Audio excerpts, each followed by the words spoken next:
Hi students, this is Ravi Sastry. I will be teaching you hydraulics engineering this semester, and here is my little introduction. I'm a joint PhD scholar from Indian Institute of Technology Kanpur and Iowa State University, and I did my masters from IIT Roorkee in the Department of Earthquake Engineering and did my bachelor's from NIT Jamshedpur. I will be conducting your classes, either conducting your classes directly or maybe sending you the recordings of my teaching. First of all, I thought of doing a recording through video, means my camera, but then it was difficult for me, so I switched on to screen recording. So here it is, what I will be teaching. Mostly I will be conversing in Hindi only, but occasional switches to English might happen. So in case you feel any discomfort, you can convey it to me through Professor Radhakrishnan. And जो भी आप लोगों को परेशानी होगी, अगर कुछ समझने में दिक्कत हो रही है तो आप सर के थ्रू मुझसे कांटेक्ट कर सकते हैं। तो अब हम लोग क्लास शुरू करते हैं। So this is the hydraulic engineering course. इस कोर्स में हम लोग हाइड्रोलिक इंजीनियरिंग के डिटेल्स के बारे में समझेंगे और क्यों हम इसे पढ़ते हैं और इसके यूसेज कहाँ कहाँ हो सकते हैं, वो सब हम लोग इस कोर्स में देखेंगे। तो let's start. So hydraulic engineering क्या है और हमें ये क्यों करना है। तो हाइड्रोलिक इंजीनियरिंग बेसिकली जो है एक फ्लूइड फ्लो के बारे में पढ़ना है। मतलब जो फ्लूइड क्या होता है, फ्लूइड हो गया जैसे वाटर हो गया, या और फ्लूइड्स कैसे हो सकते हैं, मिल्क हो गए, या अदर फ्लूइड्स भी हैं जो आपने फ्लूइड के कोर्स में किया होगा। बट हमें वाटर के बारे में ही पढ़ना है। तो जब हम वाटर फ्लो हम पढ़ते हैं नेचुरल और इंजीनियर सिस्टम में, तो कैसे फोर्सेस वेरी करते हैं, क्या चीज़ें हमारी एजम्पशंस क्या क्या हैं और कैसे उसे समझेंगे, ये हमारे लिए बहुत इंपॉर्टेंट हो जाता है। तो आपने पहले लाइन में देखा होगा कि दो टर्म्स मैंने यूज़ किए हैं, पहला है नेचुरल, दूसरा है इंजीनियर्ड। तो नेचुरल सिस्टम क्या हो गए, नेचुरल सिस्टम हो गया जैसे रिवर में फ्लो या डैम्स में फ्लो, और इंजीनियर्ड सिस्टम्स हो गया जैसे पाइप में फ्लो, जैसे आपके घर में वाटर टैंक छत के ऊपर रखते हैं, उससे वाटर पाइप के थ्रू आपके नल तक आता है। तो वो क्या है, वो एक इंजीनियर्ड सिस्टम है, क्योंकि वो पाइप्स आपने कंस्ट्रक्ट की और उसको प्रॉपर स्लोप पे दिया, फिर नल के थ्रू उसके फ्लो को कंट्रोल कर रहे हैं, तो ये इंजीनियर्ड सिस्टम में आ गया। सो टिपिकल एप्लीकेशंस क्या होंगे जो आप इस कोर्स में देखेंगे। मीन्स इस कोर्स में आप एक्चुअली ये एप्लीकेशंस नहीं देखेंगे, बट इस कोर्स में जो आप फ्लूइड फ्लो पढ़ रहे हैं, वाटर का फ्लो पढ़ रहे हैं, इसके एप्लीकेशंस कहाँ हैं, वो हैं रिवर्स में, कैनाल्स में, ड्रेनेज सिस्टम में, ब्रिजेस के अराउंड जो वाटर फ्लो होता है रिवर में, एनर्जी डिवाइसेस में, समथिंग लाइक दिस थिंग्स। तो की मैसेज हमारा क्या है कि देखो, समझना हमारे लिए ज़रूरी है कि जो फ्लो हम देखते हैं वो एक्चुअली जो हम फ्लूइड्स के कोर्स में जो हमने इस फ्लो के बारे में जिस तरह से पढ़ा, क्या वो एक्चुअल में वैसा है कि कुछ डिफरेंस है। जैसे हम लोग नॉर्मली फ्लूइड में मानते हैं कि कोई विस्कोसिटी नहीं है, तो क्या ये सही है। मीन्स बहुत सारे एनालिसिस में हम लोग एज्यूम कर लेते हैं कि फ्लो की विस्कोसिटी नहीं है, एक लेयर दूसरे लेयर के ऊपर फ्रिक्शन नहीं क्रिएट कर रहा, तो और या फ्लूइड जो है इस फ्रिक्शन की वजह से एनर्जी लूज नहीं करता है। लेकिन क्या रियलिटी में ऐसा है, वो हमें समझना जरूरी है कि रियलिटी में क्या फ्लूइड फ्लो होता है और उसको हम कैसे समझ सकते हैं। तो आज के क्लास में हम लोग बाउंड्री लेयर्स के बारे में समझेंगे और ड्रैग, फ्रिक्शन, सेपरेशन, इन सब के बारे में लेटर ऑन समझेंगे। बट हमें पहले आज ये अंडरस्टैंडिंग डेवलप करनी है कि जो आपका एक्चुअल फ्लो है और जो आप एज्यूम करते हो उसमें क्या डिफरेंस है। तो वो हमारे लिए समझना सबसे इम्पोर्टेंट है। तो अब देखो, अभी मैंने बोला कि विस्कोसिटी हम लोग नहीं एज्यूम करते हैं आइडियलाइज्ड फ्लूइड मैकेनिक्स में, मतलब हम लोग मानते हैं कि जब एक लेयर ऑफ वाटर दूसरे वाटर का मान लो डेप्थ कुछ एच हाइट है, तो एक लेयर ऑफ वाटर दूसरे लेयर ऑफ वाटर के ऊपर कोई फ्रिक्शन जनरेट नहीं करता, ये मानते हैं। तो हम लोग मानते हैं फ्लो इन रिसिड है, means no friction flow is there. लेकिन रियलिटी में ये विस्कोसिटी कभी जीरो नहीं हो सकती। तो अब जब ये विस्कोसिटी आती है जो एक्चुअल में है, तो क्या होता है आपका, आप ऐसे इमेजिन करो कि आपने एक कंक्रीट सरफेस के ऊपर वाटर फ्लो किया। अगर वो मान लो फ्रिक्शन लेस होता, मार्बल टाइप होता, तो मार्बल भी फ्रिक्शन लेस नहीं होता but very less friction, so we can assume that to be frictionless at this point in time. तो अगर मार्बल के ऊपर वाटर फ्लो करते हो तो वो पूरा एकदम बहुत तेजी से निकलता है, बट यही आप कंक्रीट सरफेस पे करते हो तो देखते हो कि फ्लो पूरा स्मूथ नहीं जा रहा है, मीन्स ज़्यादा दूर तक भी नहीं जा रहा है, और वाटर का बेस भी आपको मतलब इंट्यूटिवली आप देख पाते हो कि वो वाटर का बेस भी उतना स्मूथली मूव नहीं कर रहा है। तो ये ऐसा क्यों होता है? ऐसा इसलिए होता है क्योंकि एक्चुअल में कंक्रीट सरफेस पे फ्रिक्शन होता है, उस फ्रिक्शन से वाटर को भी इफेक्ट पड़ता है, और वाटर के सरफेस के बीच में भी इन फ्रिक्शंस होते हैं। तो इसकी वजह से क्या होता है कि वो फ्लो आप जैसा एक्सपेक्ट करते हो वैसा नहीं है। तो कम्प्लेक्सिटी यहीं पर से अराइज होती है जब आप एक्चुअल फ्लो में फ्रिक्शंस को कंसीडर करने लगते हो। तो जो मैंने अभी एग्जांपल दिया कंक्रीट का, उसमें क्या है, मैं कंक्रीट के एग्जांपल पे इसलिए फोकस कर रहा हूँ क्योंकि मैं उसमें फ्रिक्शन ज़्यादा होता है तो वो आपको समझना आसान होगा। तो जब हमने वाटर फ्लो किया और कंक्रीट के सरफेस पे जब जो वॉल जो कहा जा रहा है वो कंक्रीट का सरफेस टॉप है, तो वहाँ पे जब आप फ्लो कर रहे हो तो आप देखोगे कि जो एक्चुअल में क्या होता है कि वहाँ पे जो वेलोसिटी ऑफ वाटर होती है वो ज़ीरो होती है, u equal to zero at the wall. लेकिन आप जैसे जैसे कंक्रीट टॉप सरफेस से ऊपर की ओर आते जाओगे तो वो वेलोसिटी बढ़ती रहती है। तो जब u tending to v nought away from wall लिखा है, इसका मतलब वो फ्री स्ट्रीम वेलोसिटी है, और फ्री स्ट्रीम वेलोसिटी वो है कि मीन्स लगभग फ्रिक्शन का इफेक्ट नेग्लिजिबल हो जा रहा है और फ्लो स्मूथली जा रहा है, तो उसको हम लोग u tending to v nought करते हैं। ओके, अब देखो, this thin region controls important engineering outcomes. ये जो थोड़ा सा रीजन है जो आप बोल रहे हो, जो मैंने बोला कि वॉल के आसपास रहता है तो वेलोसिटी बहुत स्लो रहती है, ऊपर जाके कुछ लिमिट पे आके वेलोसिटी फ्री स्ट्रीम वेलोसिटी हो जाती है।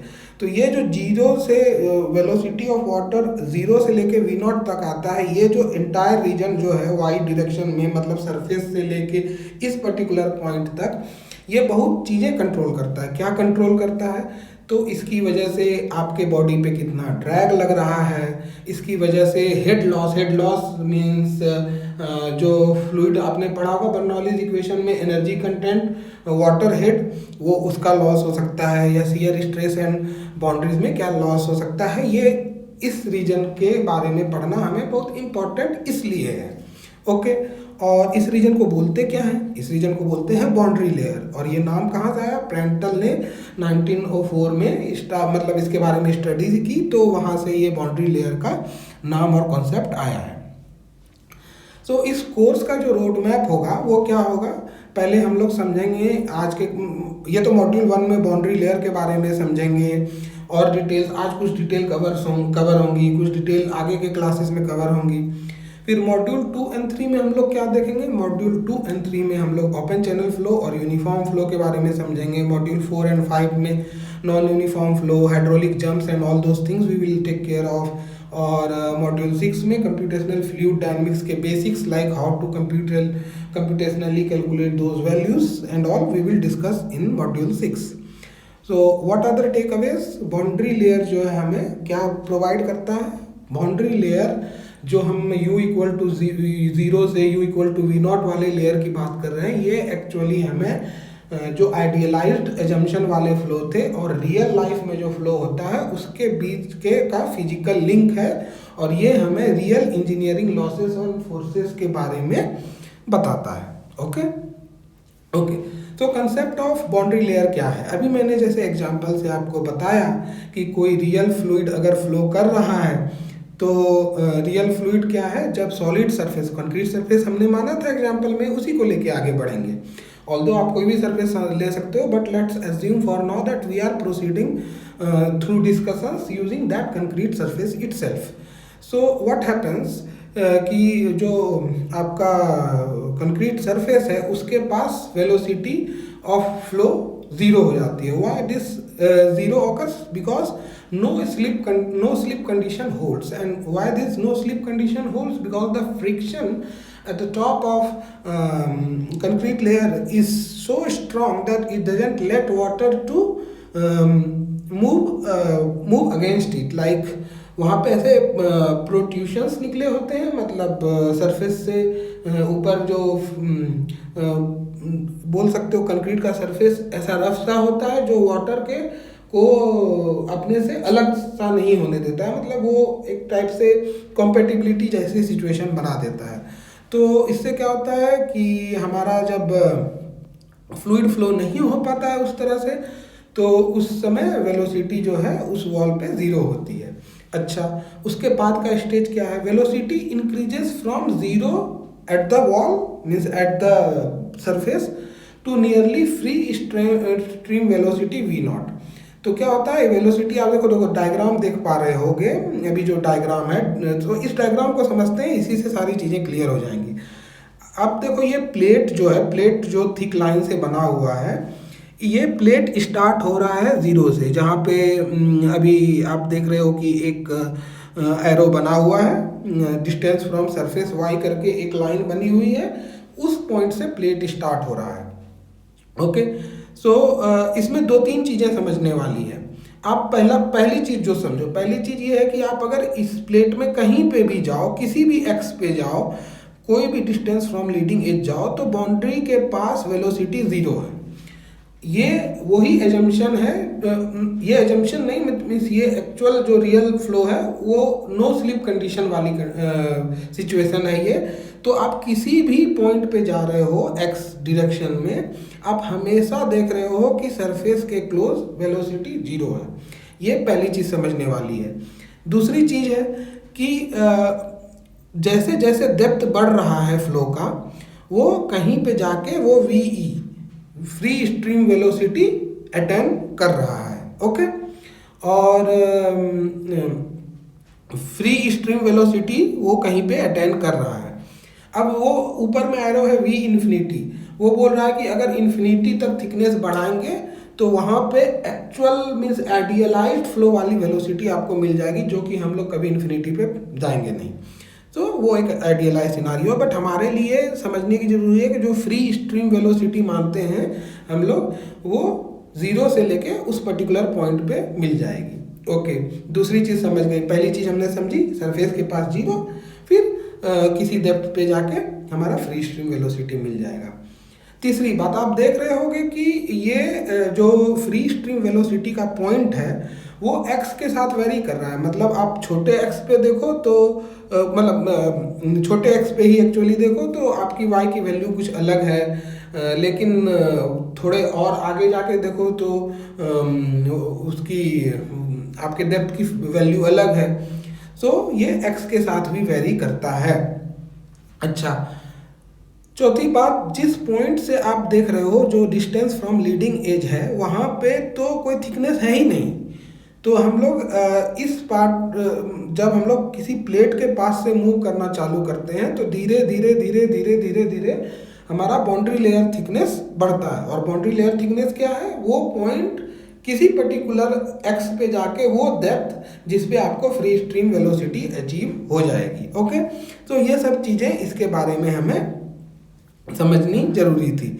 और हमारा की आइडिया क्या है? हमारा मेन चीज़ हमें यहाँ क्या समझना है? हमें समझना है कि विस्कोसिटी जो है, विस्कोसिटी क्या है? डोमिनेट करती है थिन रीजन में near the boundary but controls drag and separation. अब ये जो बाउंड्री लेयर थिकनेस आपने देखा, इस थिन लेयर में आपको विस्कोसिटी डोमिनेट करती है। Viscosity means viscous force dominate करते हैं, और यही थिन लेयर जो है ड्रैग और सेपरेशन को कंट्रोल करता है। और ड्रैग और सेपरेशन के बारे में हम लोग डिटेल में आगे पढ़ेंगे, बट अभी के लिए आपको थोड़ा सा आइडिया ये हो जाना बहुत ज़रूरी है। ओके, अब हम लोग आएंगे रेनॉल्ड्स नंबर और बाउंड्री लेयर एजम्पशंस में। आपने रेनॉल्ड नंबर के बारे में फ्लूइड में पढ़ा होगा, बट थोड़ा सा हम लोग समझ लेते हैं। रेनॉल्ड नंबर जो है, रेनॉल्ड नंबर क्या है कि ये ratio of inertial forces and viscous forces है। तो हमें ये क्यों समझना जरूरी है रेनॉल्ड्स नंबर, क्योंकि देखिए आप फिजिकली जब वाटर फ्लो होता है तो दो चीज़ें होती है। एक तो फ्रिक्शन जो बोला वो विस्कस फोर्सेस के थ्रू होता है, तो विस्कस फोर्सेस इन टुगेदर एक चीज़ है और इनर्शियल फोर्सेस एक चीज़ है। इनर्शिया तो आपने पढ़ा होगा फिजिक्स में कि जब जैसे मान लो हम लोग बाइक पे मूव कर रहे होते हैं, सडनली ब्रेक मार देते हैं तो हमारा बॉडी क्या होता है, आगे की ओर मूव करता है। क्यों? क्योंकि हमारा बॉडी ऑलरेडी आगे की ओर मूव कर रहा था, सडनली आपने ब्रेक मारा तो हमारा जो इनर्शिया मीन्स पुराने चीज को कंटिन्यू करने की टेंडेंसी है, वो हमें आगे की ओर ले जा रही थी। तो इनर्शियल फोर्सेस फ्लूइड में भी होते हैं। तो रेनॉल्ड्स नंबर एक पैरामीटर है जो आपको इनर्शियल फोर्सेस और विस्कस फोर्सेस का रेशियो देता है। अब इससे आप क्या क्या समझ सकते हैं, अगर इनर्शियल फोर्सेस काफ़ी ज़्यादा हैं तो इसका मतलब आप सोच सकते हैं कि रेनॉल्ड्स इनर्शियल फोर्सेस बहुत ज़्यादा होंगे तो रेनॉल्ड्स नंबर काफ़ी आगे होगा।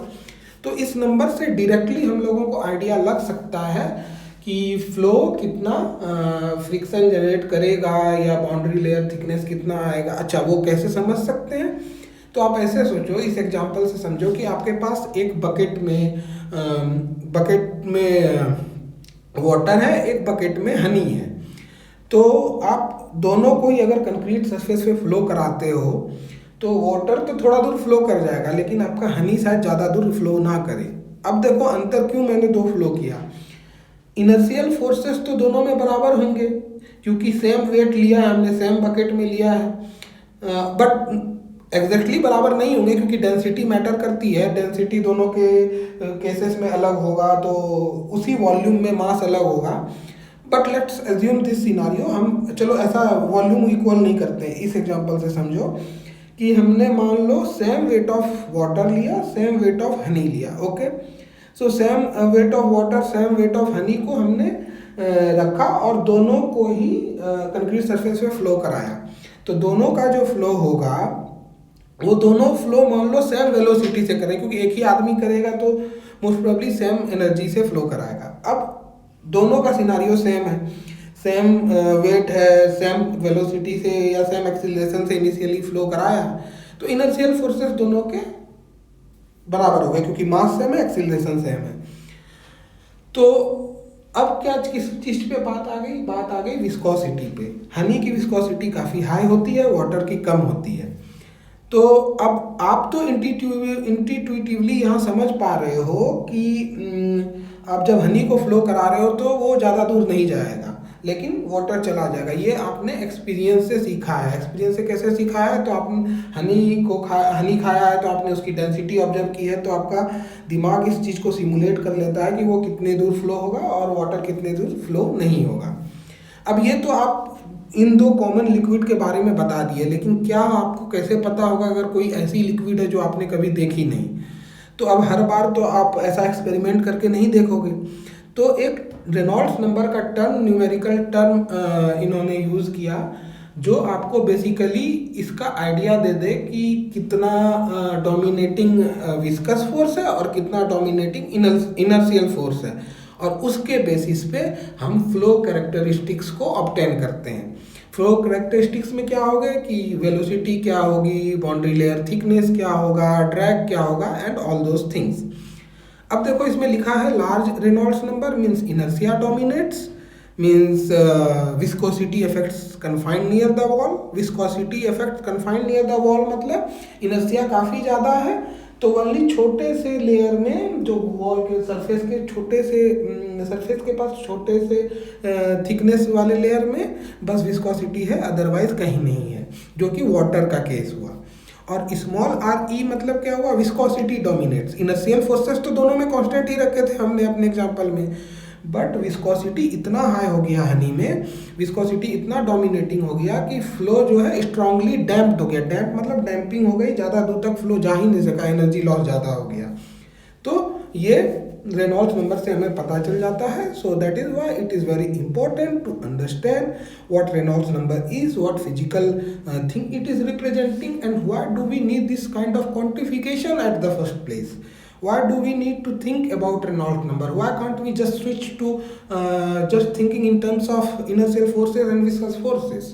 We cannot do that, and the reason is we do not know how each of these fluids look like, and you do not know the properties of these fluids. आपने हनी और water के case में इसलिए simply समझ लिया क्योंकि आपने दो फ्लूइड्स देखी हैं, otherwise it would have been pretty difficult for you to guess what liquid we are taking and how is it behaving, right?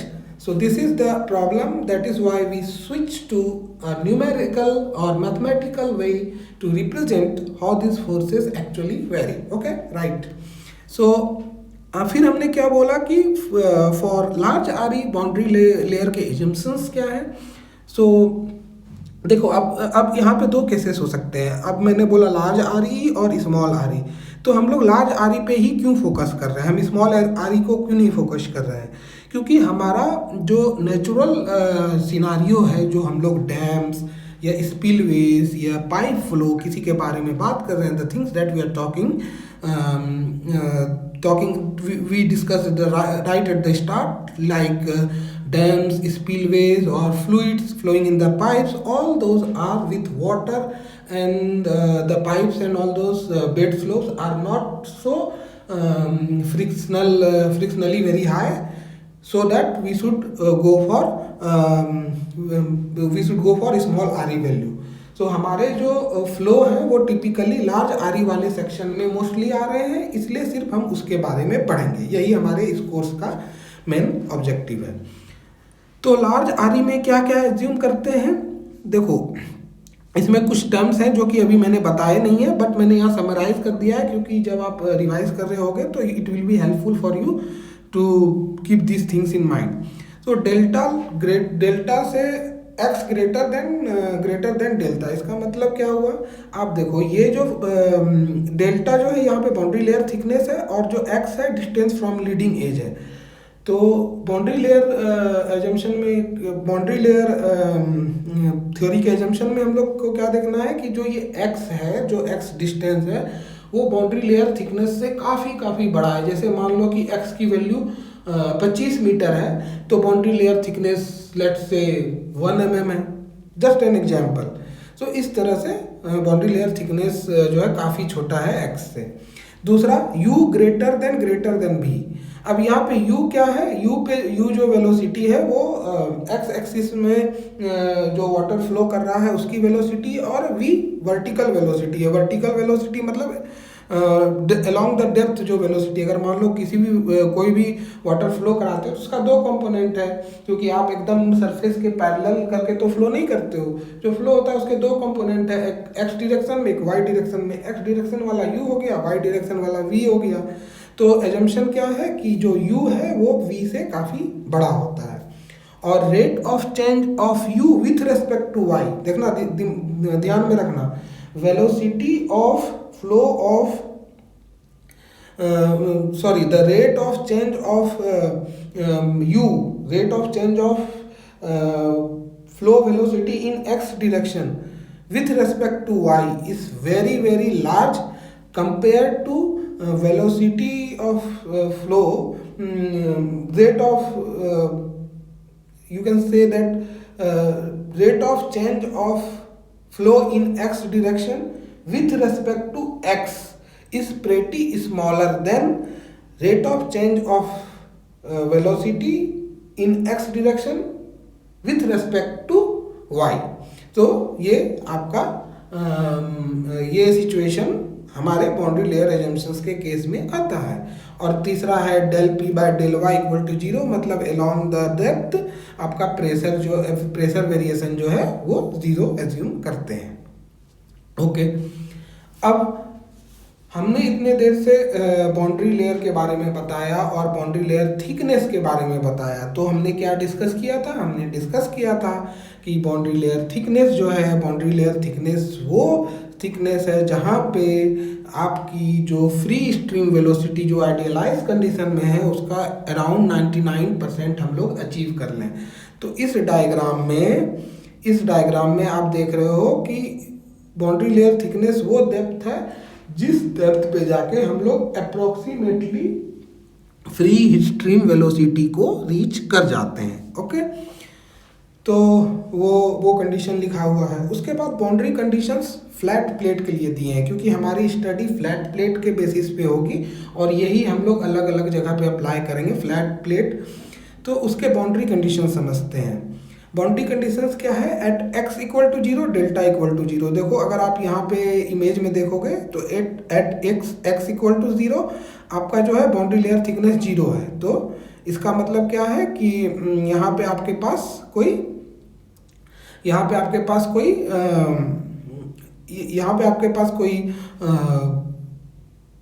Boundary layer thickness नहीं है। इसका मतलब यहाँ पे कोई विस्कोसिटी से बढ़ के जाके फ्री स्ट्रीम वेलोसिटी पहुँचने के लिए आपको कोई डेप्थ नहीं चाहिए। इन्हीं शुरू से ही आपको ये फ्री स्ट्रीम वेलोसिटी मिल गई।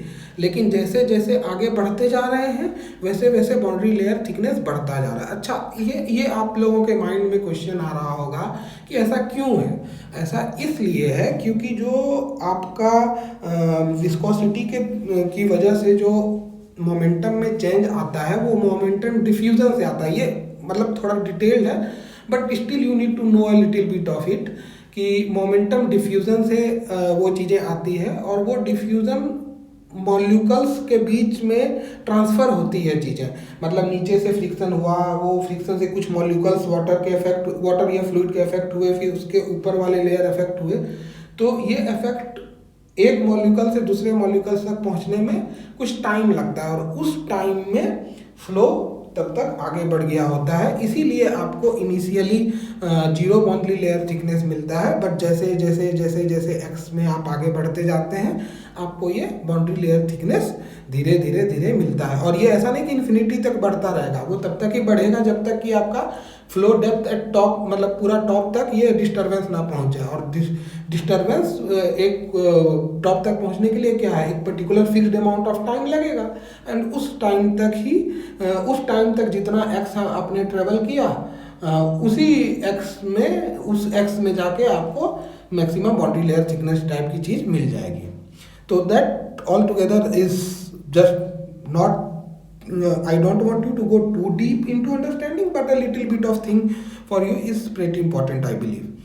तो पहला एजम्पशन हमारा था x इक्वल टू 0 पे boundary layer thickness 0, y equal to 0 पे u0। y इक्वल टू 0 पे u0 का मतलब क्या हुआ कि जब आपका depth of flow y depth of flow है वो 0 है, वहाँ पे क्या है u0 है। आप देखो ग्राफ्स में भी आपको दिख रहा होगा वेलोसिटी प्रोफाइल में, और ये चीज़ मैंने आपको शुरू में भी बताई है।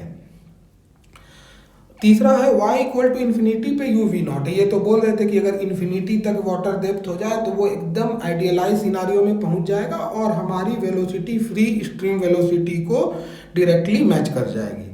और y इक्वल टू 0 पे del u by del y भी 0 हो जाएगा। Del u by del y मतलब rate of change of velocity in x direction with respect to y will nearly achieve a zero value। लेकिन वो पहले zero नहीं था। अगर आप इस स्लाइड में भी देखोगे तो del u by del y काफ़ी बड़ा था, लेकिन वो एक इन्फिनिटी पे जाके वो एक इन्फिनिटी पे जाके वो del u by del y की वैल्यू 0 हो जाएगी। ये boundary conditions for a flat plate हैं। अब ये बाउंड्री कंडीशंस कैसे हमें पता चले? ऐसा नहीं है कि हमने कहीं से बस सोचा, मन में आया और कर दिया। These all are based on the observations, क्योंकि आप जब नेचुरल चीज़ों को पढ़ते हो तो नेचुरल ऑब्जर्वेशंस से ही थ्योरी की शुरुआत करते हो, तो वहाँ से ये चीज़ें आई हैं। Now boundary layer thickness increases with distance from the leading edge, that is what I told you at the start.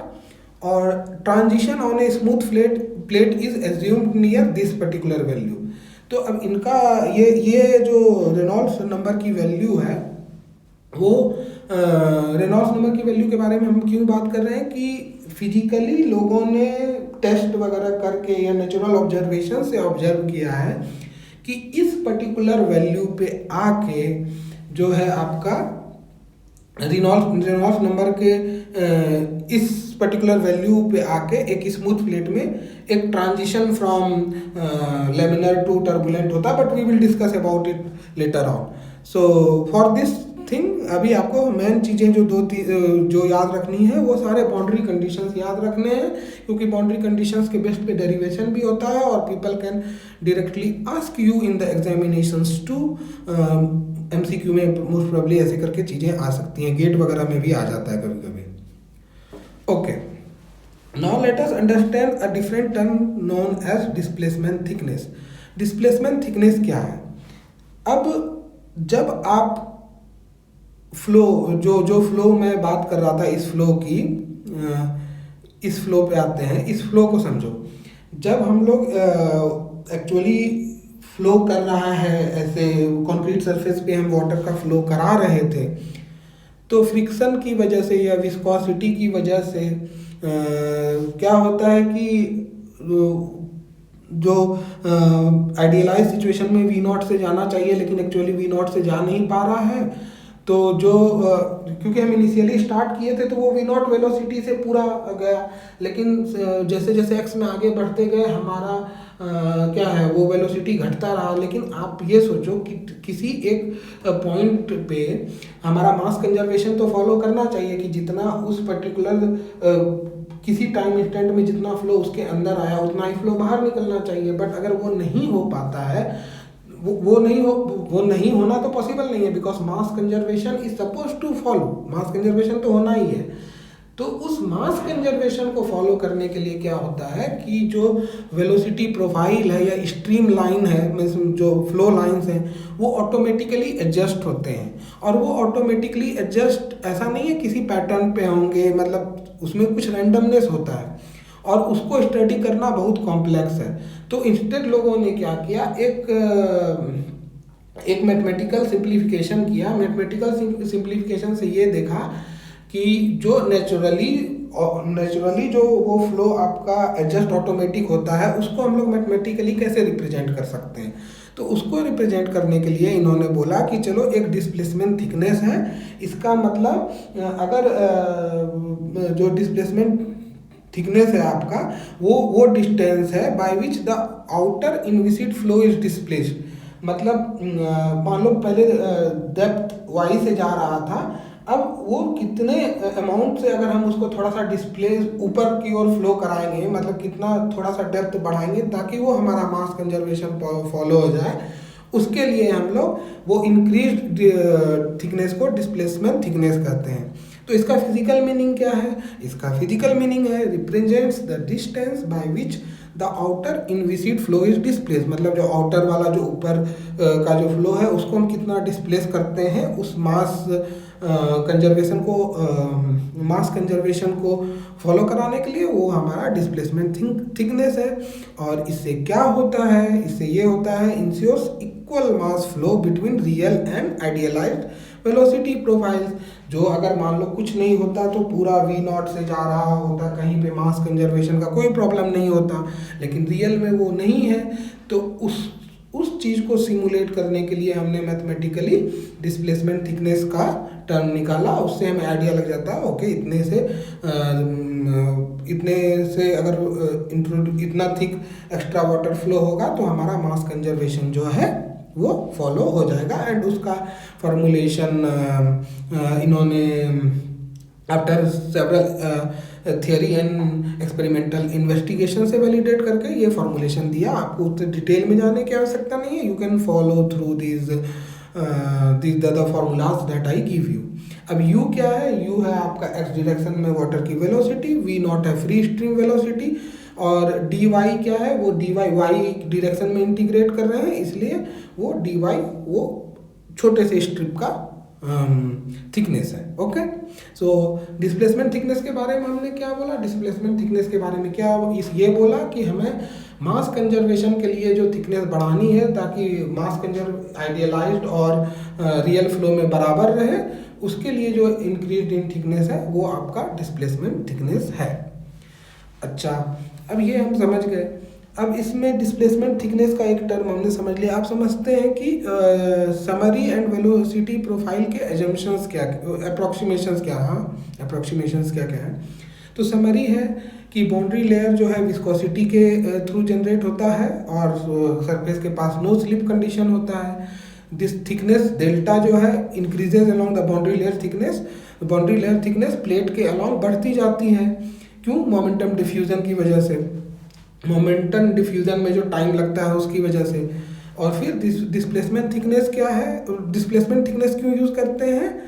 क्योंकि हमें मास फ्लो डेफिसिट को पूरा करना होता है। ओके, अब वेलोसिटी प्रोफाइल का क्या क्या एजम्पशंस हैं? दो चीज़ें हम होगी। पहले देखो, लेमिनर और टर्बुलेंट फ्लो आपने पढ़ा होगा। लेमिनर फ्लो जहाँ पे बड़ी स्मूथली एक लेयर दूसरे लेयर के ऊपर जा रहा है, कोई डिस्टरबेंस नहीं हो रहा है फ्लो के अलॉन्ग। और टर्बुलेंट क्या है कि फ्लो मिक्स्ड है, एक सरफेस एक लेयर का फ्लूइड दूसरे लेयर के फ्लूइड में जा रहा है, जिसकी वजह से वेक रीजन फॉर्म हो रहा है। मतलब क्या बोलोगे आप, पार्टिकल्स एक दूसरे से इंटरट्वाइंड हो रहे हैं, मिक्स्ड हो रहे हैं, जिसकी वजह से कोई स्मूथनेस जैसा फ्लो में नहीं है।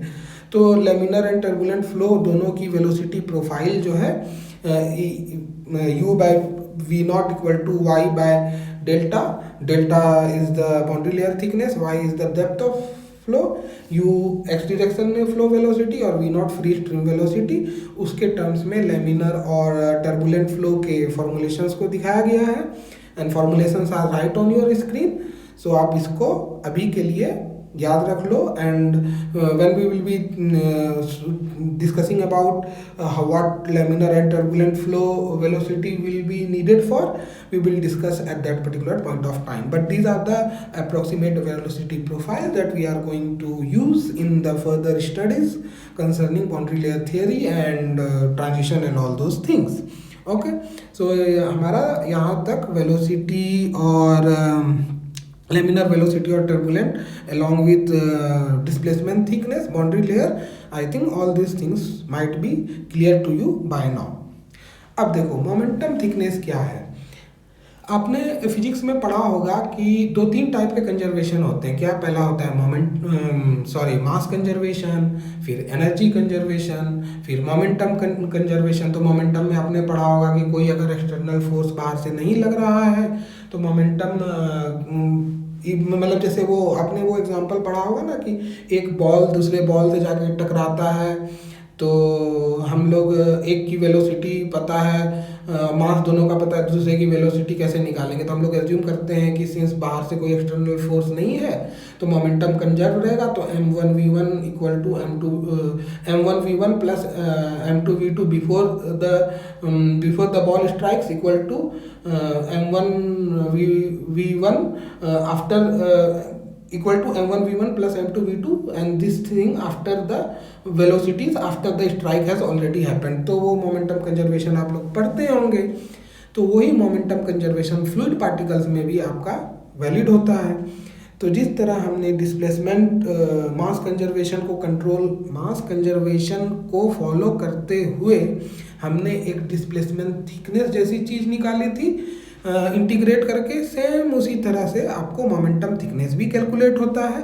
क्योंकि जो मोमेंटम लॉस हो रहा होता है आइडियलाइज्ड और रियल इन्वायरमेंट में in compare to idealized environment, उसको काउंटर पार्ट करने के लिए मोमेंटम थिकनेस का टर्म आया है। और similar to the displacement thickness formulation, इसका भी फॉर्मुलेशन है एंड टर्म्स सेम है। So I am not going to explain each and every term in detail right now, but what are the physical meaning of it? Physical meaning क्या है? Physical meaning ये है कि जो आपका reduction होता है मोमेंटम के फ्लक्स में as compare to idealized flow, उसके लिए हम लोग मोमेंटम थिकनेस का कैलकुलेशन करते हैं। और क्यों करते हैं? क्योंकि ये momentum thickness along with displacement thickness and upcoming energy thickness ये सब डायरेक्टली ड्रैग और फोर्स कैलकुलेशन में इस्तेमाल होता है।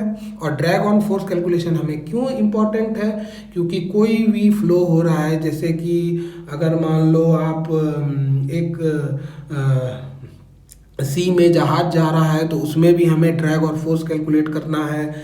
एरोस्पेस इंजीनियरिंग वाले कैलकुलेट करते हैं कि एयरप्लेन अगर हवा में जा रहा है तो उसमें भी ड्रैग और फोर्स कैलकुलेशन है, ताकि हम सेफ्टी इंश्योर कर पाएँ। तो किसी भी इंजीनियरिंग एप्लीकेशन में आप जब तक सारे फोर्सेस नहीं जानते हो, you can not predict the responses. That is why we need to calculate all the drag forces and drag coefficients for moving into a complete analysis, and these drag and other forces are calculated with the help of these displacement, momentum and energy thickness used at different places. Okay, अब momentum loss per unit width क्या होता है? Momentum loss per unit width है rho V naught square theta, where theta is your momentum thickness, V naught is free stream velocity and rho is the density of fluid. जैसे मैंने बोला कि तीन चीज कंजर्व करने होते हैं, जिसमें पहली थी मास, दूसरा था मोमेंटम, तीसरी थी एनर्जी। तो अब हम लोग किस पे आ गए? एनर्जी थिकनेस पे आ गए। एनर्जी थिकनेस क्यों है? क्योंकि जब अगर free stream velocity, ideal case में पूरे जगह वी नॉट है, फ्री स्ट्रीम वेलोसिटी है, तो उसकी एनर्जी क्या हो जाएगी? अगर आप काइनेटिक एनर्जी निकालोगे तो जो टोटल मास ऑफ फ्लूइड है हाफ mv स्क्वायर होता है ना काइनेटिक एनर्जी। तो आप मान लो मास ऑफ फ्लूइड निकाला और वी नॉट का होल स्क्वायर हो जाएगा, लेकिन एक्चुअल में रियल केस में तो वो वेलोसिटी वी नॉट यूनिफॉर्म है नहीं। तो क्या है, वेलोसिटी कहीं कम है, ज़्यादा कहीं नहीं है, हमेशा कम है। तो कम होने की वजह से क्या है कि वो एनर्जी तो उतना मेंटेन नहीं हो पा रहा है रियल फ्लो में। लेकिन एक्चुअली स्ट्रीमलाइन जो फ्लूइड है अपने आप को उस तरह से मॉडिफाई करता है वेलोसिटी प्रोफाइल या अदर थिंग्स को कि वो मेंटेन कर लेता है, but all those are complex equation.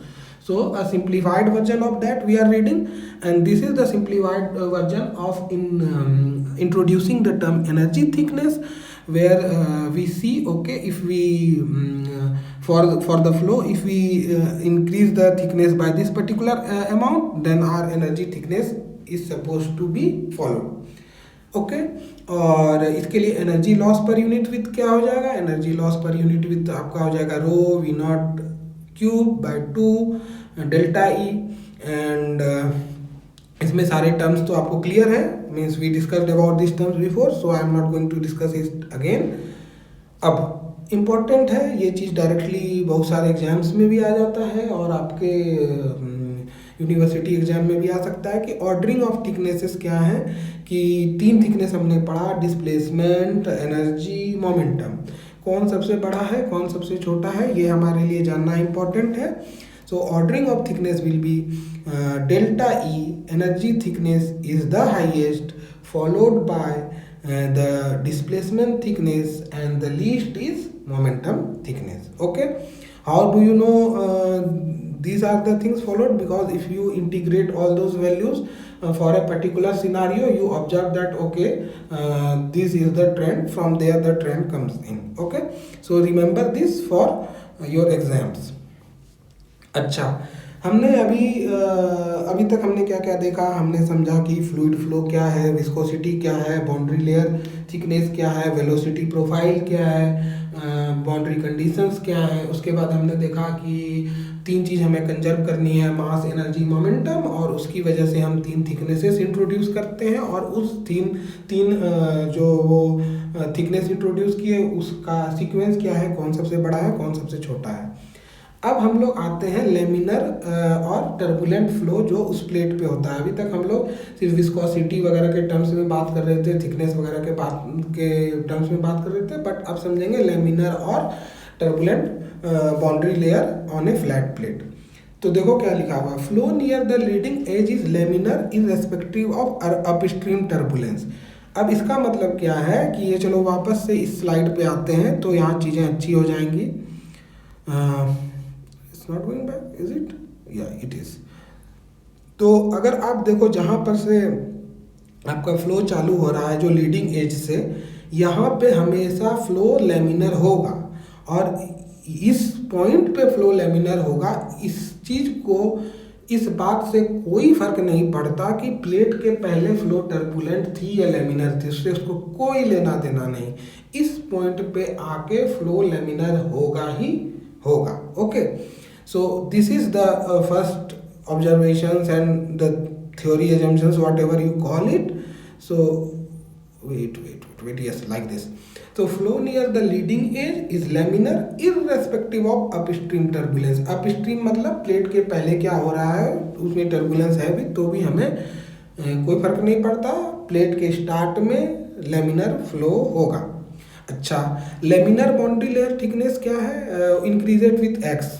कोई भी बाउंड्री लेयर थिकनेस तो एक्स के साथ बढ़ेगी ही, but okay, laminar boundary layer thickness increases with distance X and laminar boundary layer thickness का formula 5 into X by R E X है। X मतलब आप किस पर्टिकुलर प्लेट से कितनी दूरी पे जाके ये चीज़ कैलकुलेट कर रहे हैं, वो उस पर डिपेंड करता है। तो जब आर ई एक्स लिखा है, इसका मतलब रेनॉल्ड्स नंबर भी जब हम कैलकुलेट कर रहे होंगे तो उसमें जो एक्स के टर्म्स या एक्स रिलेटेड टर्म्स होंगे, उस पॉइंट पे उस पर्टिकुलर एक्स की वैल्यू पुट करोगे और वहाँ से रेनॉल्ड्स नंबर कैलकुलेट करोगे and there you will calculate the laminar boundary thickness. Okay, and local Reynolds number v naught x upon nu. Nu is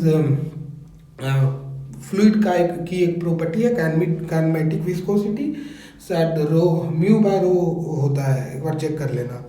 so local Reynolds number R E x equal to v naught x by nu, यहाँ से आप are E x निकालोगे और जब formula में put करोगे आपको laminar boundary thickness मिल जाएगा। अच्छा, अब इसमें जो शुरू में भी मैंने बताया था, देखो रेनॉल्ड्स नंबर बताते हुए कि transition typically occurs near R E x equal to 5 into 10⁵। अब आप यहाँ पे देखो, जो वी नॉट रेनॉल्ड्स नंबर का फॉर्मूला क्या है? V naught x upon nu. Nu तो एक फ्लूइड की प्रॉपर्टी है, वो फिक्स्ड होगी। V naught free stream velocity, वो फ्लूइड पे मान लो कि किस एनर्जी से फ्लो कराया, तो वो वी नॉट भी दो पर्टिकुलर सिनारियों के लिए फिक्स ही होगा। मतलब अगर जैसे हमने हनी और वाटर की फ्लो का बात किया था, अगर उसके टर्म्स में समझे तो एक नॉन क्वांटिटी होगी। अब हमारा एक्स पे डिपेंड करता है, जब एक्स 0 है तो हमारा क्या होगा? रेनॉल्ड्स नंबर 0 हो जाएगा। तो रेनॉल्ड्स नंबर एक्चुअली जो रेनॉल्ड्स नंबर अगर मैथमेटिकली कैलकुलेट करोगे तो वो 0/0 का टर्म आ जाएगा बाउंड्री लेयर थिकनेस में, तो आपको फिर लिमिट लगा के वो वैल्यू कैलकुलेट करनी पड़ेगी। तो जो इसके ये फॉर्मूला समझाने का मेरा तात्पर्य ये है कि जब आप x को बढ़ाते जाओगे तो रेनॉल्ड्स नंबर बढ़ते जाएगा, रेनॉल्ड्स नंबर बढ़ते जाएगा, तो एक पर्टिकुलर वैल्यू पे जाके रेनॉल्ड्स नंबर जब 5 इंटू 10⁵ पहुंच जाएगा, तो उस समय पे आपका जो फ्लो का नेचर है वो लेमिनर से शिफ्ट होके टर्बुलेंट पे चला जाएगा। और जो लेमिनर रीजन है, उस रीजन के लिए जो अप्रोक्सीमेट वेलोसिटी प्रोफाइल है वो u by v naught equal to y by delta square, where y and delta are come from the same nomination or same क्या बोलते हो nomenclature that we were using before. Okay, so this is what the laminar boundary layer on flat plate looks like and how do we calculate these things we have discussed. अच्छा, अब हमने बोला कि laminar और turbulent दोनों होता है, तो आप ये समझो कि जब हमारा फ्लो उस पॉइंट से शुरू हुआ जहाँ पे हमारी प्लेट का एज था, वहाँ पे फ्लो लेमिनर था। धीरे धीरे एक्स बढ़ता गया, रेनॉल्ड्स नंबर बढ़ता गया, एक टिपिकल पॉइंट पे ट्रांजिशन आया, फ्लो लेमिनर से टर्बुलेंट घुस गया। जब टर्बुलेंट में फ्लो गया तो टर्बुलेंट के बाद क्या हुआ? टर्बुलेंट का जो बाउंड्री लेयर है वो लेमिनर से थिक होता है, क्योंकि हाइयर मोमेंटम एक्सचेंज होता है। मतलब फ्लो वेलोसिटी एक दूसरे की, मतलब एक लेयर दूसरे लेयर को डिस्टर्ब करने लगता है, तो टर्बुलेंट बाउंड्री लेयर थिक हो जाता है। और उस थिकनेस को अगर स्टडी किया गया तो उस थिकनेस का variation proportionally related to x RE at that particular x, RE means Reynolds number at that particular x raised to the power of -1/5, ये फॉर्मुलेशंस हैं। और जो वेलोसिटी प्रोफाइल है, वो वेलोसिटी प्रोफाइल क्या होगी? u by v naught equal to y by delta to the power 1/7। ये यहाँ पे भी हमने इस स्लाइड में भी बताया था, ये मैंने अप्रोक्सीमेट वेलोसिटी प्रोफाइल आपको उस समय बताई थी, although it was not sufficient, not necessary at that point of time, but I kept it so that you get an idea. Okay, तो हमने बात किया कि पहले प्लेट के पास से टर्बुलेंट लेमिनर शुरू हुआ, कुछ देर के बाद ट्रांजिशन आया, और ट्रांजिशन आके जब टर्बुलेंट बना तो ये आपकी वेलोसिटी प्रोफाइल हो गई। इसके की फीचर्स क्या हैं? इसके की फीचर्स ये हैं कि टर्बुलेंट में हायर वॉल शियर स्ट्रेस होता है। वॉल के पास, वॉल मीन्स जो कंक्रीट सरफेस की बात कर रहा था मैं, वहाँ पे कंक्रीट सरफेस के पास आपका हाई वॉल शियर स्ट्रेस हो जाता है, और यहाँ पे वाटर फ्लो सेपरेशन डिले होता है, मतलब we will discuss about it later on, but main is key feature क्या है? High wall shear stress in turbulent boundary layer आपका एग्जिस्ट करता है। ओके, देखो अब यहाँ पे आपको कुछ समझना जरूरी है। अभी तक मैंने क्या बोला कि प्लेट के शुरू होने में सिर्फ लेमिनर था, लेमिनर धीरे धीरे धीरे धीरे बढ़ता गया रेनॉल्ड्स नंबर, किसी पॉइंट पे आके टर्बुलेंट हो गया। लेकिन इस टर्बुलेंट वाले रीजन में भी एक छोटा सा रीजन जो सरफेस के क्लोज एग्जिस्ट करता है, very thin region adjacent to wall, adjacent to surface, inside turbulent boundary layer एक लेमिनर सब लेयर होता है, वो काफ़ी पतला सा रीजन होता है। सो उस रीजन में भी फ्लो जो है आपका लेमिनर होता है और विस्कोसिटी से डोमिनेट करता है। तो अगर आप पहले स्लाइड को याद करो तो हमने बोला था कि नो स्लिप कंडीशन एग्जिस्ट करता है between the surface and the water flow, तो उसकी वजह से आपको यहाँ पे लेमिनर सब लेयर देखने को मिलता है। And flow here is laminar and dominated by viscosity, velocity variation is nearly linear in that particular region. तो जो अभी जितनी बातें इस स्लाइड में लिखी है वो सिर्फ उस लेमिनर सब लेयर के लिए है। और ये इंपॉर्टेंस क्यों है? क्योंकि ये यहाँ पे effect of surface roughness capture होता है, मतलब सरफेस का जो रफनेस है उसके ऊपर डिपेंड करता है कि लेमिनर सब लेयर कितना थिक होगा या नहीं होगा, या कैसे बिहेव करेगा। अगर मान लो, अभी समझो मैंने जो शुरू में एग्जांपल दिया था टाइल्स का और कंक्रीट का, तो टाइल्स का सरफेस रफनेस बहुत कम है, तो हो सकता है जो लेमिनर सब लेयर हो वहाँ बहुत कम हो। क्यों? क्योंकि सरफेस रफनेस ज़्यादा है नहीं, तो विस्कोसिटी उतनी डोमिनेटेड नहीं है। बट कंक्रीट के केस में सरफेस काफ़ी रफ है, तो डोमिनेशन ऑफ विस्कोसिटी काफ़ी हाई है, तो उस केस में आपका वहाँ पे लेमिनर सब लेयर ज़्यादा हो सकता है। सो determines weather surface behaves as smooth और rough. Okay, this is about laminar sub layer. अब है इसके बाद स्मूथ एंड रफ बाउंड्रीज। जब हमने लेमिनर सब लेयर में बोला कि अच्छा आपके वो सरफेस का फ्रिक्शन कैसा है, रफनेस ज़्यादा है या कम है, उस पर डिपेंड करता है, तो उसको डिफाइन करना भी हमें ज़रूरी है कि भाई स्मूथ और रफ बोल तो रहे हो, लेकिन स्मूथ और रफ बोल किसको रहे हो? तो वो जो प्रोट्रूशंस की बात कर रहा था कि सरफेस से जो निकले हुए छोटे छोटे पार्टिकल्स बाहर निकले हैं या वो कैसे हैं, तो वो रफनेस हाइट पे डिपेंड करता है। तो जो सरफेस से प्रोजेक्शंस निकल रहे हैं उसका जो एवरेज हाइट है, क्योंकि वो यूनिफॉर्म तो नहीं होता, तो जो average height of surface projections हैं उसको हम लोग रफनेस हाइट बोल देते हैं। तो जब हम उसको रफनेस हाइट बोलते हैं, और ये क्राइटेरिया ही हमें बताता है कि लेमिनर सब लेयर कितना एग्जिस्ट करेगा, और हम लोग उसको क्लासीफाई कर लेते हैं कि वो हाइड्रोलिकली स्मूथ सरफेस है या ट्रांजिशनली रफनेस है या कम्प्लीटली रफ है, वो हम लोग इसमें एज्यूम कर देते हैं, कैलकुलेट करते हैं। अब यहाँ ये वर्ड पे फोकस करना, ट्रांजिशनल रफनेस, ये उस ट्रांजिशन से अलग है। जो लेमिनर और टर्बुलेंट के बीच में जो ट्रांजिशन हुआ वो पूरा अलग है, लेकिन यहाँ पे जो ट्रांजिशनल रफनेस है वो रफनेस के टर्म्स में ट्रांजिशन है। ओके, तो देखो इसके लिए हमें फ्रिक्शन वेलोसिटी कैलकुलेट करनी पड़ती है, तभी हम लोग रफनेस को स्मूथ या रफ बाउंड्री में क्लासीफाई कर पाते हैं। और फ्रिक्शन वेलोसिटी कैसे हम लोग कैलकुलेट करेंगे? Friction velocity is calculated as square root of the ratio of wall shear stress upon the density of fluid that we are talking about. U star equal to under root of tau w upon rho, where tau w is wall shear stress.